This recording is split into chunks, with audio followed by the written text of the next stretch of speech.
ব্যক্তিগত একটা পরামর্শ, সেটা হলো সাদাকাতুল ফিতরটা আপনার জন্য জরুরি। কার জন্য? কার জন্য? আপনি রোজাদার, আপনার জন্য জরুরি। কেন? আচ্ছা, আপনি যে বাসায় বসবাস করেন, যে জমিতে থাকেন, যে জমিতে খান, এই জমির খাজনা দেন না? আচ্ছা, খাজনা ভূমি অফিস থেকে লোক আসে নিয়ে দেন, আপনি দিয়েছেন। যদি না দেন খাজনা, সম্পদ এক সময় নিলামে ওঠে না? তাহলে আপনার সম্পদ নিলামে যাতে না ওঠে, আপনি নিজ দায়িত্বে খাজনা অফিসে গিয়ে, ভূমি অফিসে গিয়ে টাকা খাজনা দিয়েছেন, দেন না? তাহলে আপনি সাদাকাতুল ফিতর আপনার রোজাদারের সাথে অ্যাড করে দেওয়া হলো। কেন?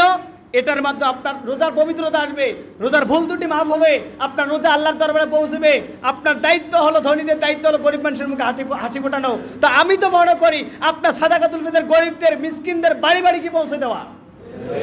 তারা আপনার কাছে হাত পাতবে কেন? আপনার কাছে আসবে কেন? আপনার জমির খাজনা যদি আপনি নিজ দায়িত্বে দিতে পারেন, নাহলে জমি নিলামে উঠবে। আপনার রোজা আল্লাহর দরবারে পৌঁছার জন্য, রোজার ভুল ত্রুটি দূর করার জন্য আপনি সাদাকাতুল ফিতর মিসকিনদের বাসায় বাসায় গিয়ে পৌঁছে দিয়ে আসেন, এটা উত্তম হবে সবচেয়ে। আমরা এই বছর চেষ্টা করি মিসকিনদের বাসায় পড়ে যেন একটা দিন সময় বরাদ্দ করি, যাদেরকে দেব নাম তালিকা করে তার বাসায় বাসায় গিয়ে দিয়ে আসেন। আমার মনে তার সম্মানও ঠিক থাকবে, আপনার সম্মানও বাড়বে। ঠিক না? অবশ্যই আপনার সম্মান বাড়বে।